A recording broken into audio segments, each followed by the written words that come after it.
Often it starts with panic. Someone's hurt, a fire's spreading, a crash just happened, someone can't breathe, a child is missing. Something feels wrong, and in that moment, millions across the United States know there's one number to call. It feels simple. Press 3 digits and help starts moving. But what actually happens next? Where does that call go? Who answers it? How does the system know where you are? Why do they keep asking questions when every second feels urgent? And how does a frightened voice on a phone turn into police cars, ambulances, or firefighters showing up in the right place? In this video, we're going to follow that chain, because calling 911 isn't just making a phone call. It's entering a hidden emergency response system built to gather information fast, make decisions under pressure, and send the right kind of help to the right location as quickly as possible. The Federal 911 program explains that 911 was designed as a universal emergency number to reach police, fire, or medical assistance from almost any phone, while modern systems are now evolving to handle more digital forms of communication as well. The first place your call usually goes is a public safety answering point, often called a PSAP. That is the formal name for a 911 call center. It may also be called an emergency communications center or something similar depending on where you are. 911.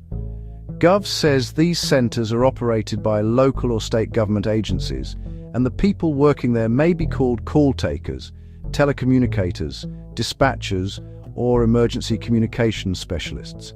In some centers, one person receives, processes, and dispatches the call. In others, those steps are split between different people. From the caller's point of view, this feels immediate. You hear a voice. But for the call taker, the first few seconds are critical. They need the most important piece of information first, where the emergency is. That is why 911.gov repeatedly emphasizes location in its public guidance. The call taker may ask for the street address, apartment number, nearby landmarks, or other details that make the location clear. They also ask for the phone number you are calling from, the nature of the emergency, and the most important details about what is happening. Those questions are not random, they are part of the process of sending the right help to the right place. This is also why callers are told not to hang up. Even if you think the operator should already know where you are, the system may not have complete or perfect information. 911.gov notes that phones without active service can still call 911, but those calls may not deliver location, and the call center may not be able to call back if the call drops.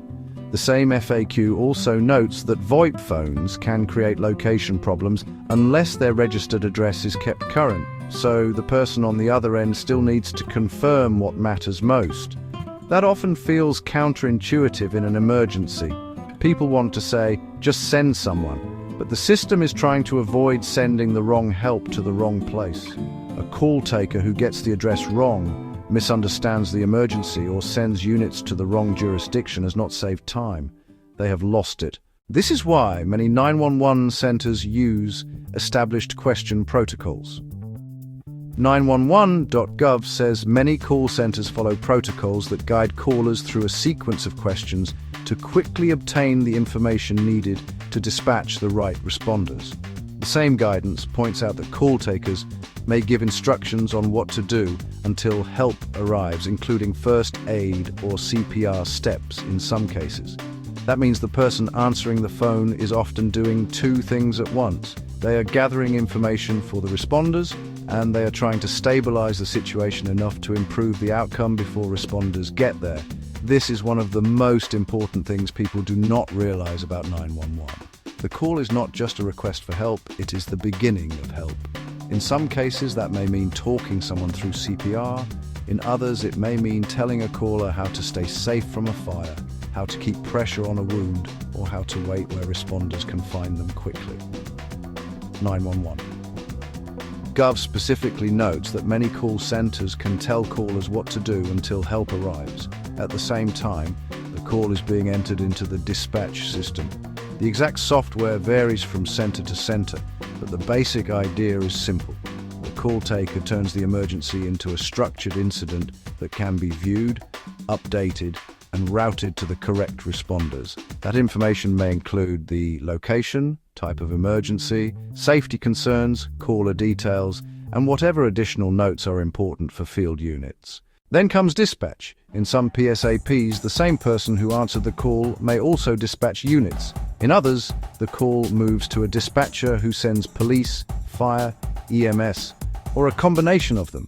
911.gov notes that some centers divide these steps and others do not, which is why the internal structure of a 911 center can vary a lot across the country. From there, responders may be sent by radio, mobile data system, mapping system, or multiple methods at once. This part is less visible to the public, but it is where the call center stops being a phone room and starts looking like a real-time control system. The center is tracking incoming calls, active incidents, available units, jurisdictions, and changing conditions all at once. Telecommunicators are often the first point of contact in an emergency, and 911.gov says they begin the important work of staying calm, calming others, obtaining essential information, and sending the appropriate responders to the right location. That last phrase matters, the right location. People often imagine 911 as a single national system. In reality, it is a network of local and regional centers and routing matters. FCC and 911.gov materials both note that wireless 911 calls can be complicated by routing and location issues, especially when the caller is near jurisdictional boundaries or indoors. The FCC has spent years strengthening wireless location rules and encouraging more accurate routing, because delays caused by location confusion can slow response. That does not mean the system is unreliable. It means the system is more complex than most people imagine. And that complexity is one reason 911 is evolving. The original 911 system was built around older analog voice networks. Next generation 911, often called NG 911, is the ongoing move toward a more digital, IP-based system. 911.gov describes NG 911 as a digital, internet protocol-based replacement for older analog infrastructure that can better handle voice, text, photos, video, and location-based transfers, while also helping centers manage overload and disasters more effectively. That matters because people no longer communicate only through traditional voice calls. They text, they use mobile data, they move between networks, they call from buildings, campuses, hotels, and large complexes, where location information has to be more detailed than just a street address. National 911 program materials on location services highlight laws and rules designed to improve dispatchable location information, especially in places like hotels and office buildings. But even with technology improving, one thing has not changed. 911 still depends heavily on human judgment. Software can help route a call, maps can help show units, location data can improve response, protocols can guide questions, but a telecommunicator still has to listen, interpret, clarify, prioritize, and stay calm while someone else may be terrified. That human role is why training matters so much. 911.gov notes that some professionals receive specialized certifications such as emergency medical dispatcher, emergency fire dispatcher, or emergency police dispatcher, and that training standards can vary because governance varies from place to place. And it is also why overload is such a serious problem. 911.gov warns that non-emergency calls can burden the system, and that misuse makes it harder for real emergencies to get through cleanly. When a center is handling a surge of calls during a disaster, a crash, a wildfire, or a major storm, the system is trying to absorb a huge amount of pressure while still getting the right help out the door. NG 911 is partly about making that kind of stress easier to manage, but the human side of overload never fully goes away. So what actually happens when you call 911? A hidden chain begins moving. Your call reaches a PSAP. A call taker tries to lock down the location and the emergency type. Instructions may begin before responders even arrive. The incident moves into dispatch. Police, fire, or EMS units are routed. The center keeps updating the call as new information comes in. And behind all of that, A larger network of location systems, routing rules, training, maps, radios, and evolving technology is trying to make one simple promise true. If you need help fast, the system should know where you are and what to send. That is why 911 is such a powerful hidden infrastructure story.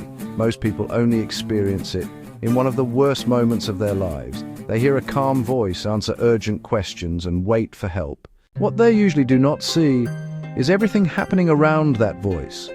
The routing, the protocols, the dispatch screens, the map layers, the radio traffic, the training, the backups, the constant effort to turn confusion into action. So the next time you hear someone say they called 911, it is worth remembering that the call itself was only the beginning. What followed was a fast-moving chain of information, judgment, technology, and response, built to connect one frightened person with the right help as quickly as possible. That is what actually happens when you call 911. And like so many hidden systems, the better it works, the more it feels like a simple number doing something miraculous all by itself. If you enjoyed this video, make sure to like and subscribe to Hidden Infrastructure of the World. Also, comment down below what hidden infrastructure you want to see next. See you in the next video.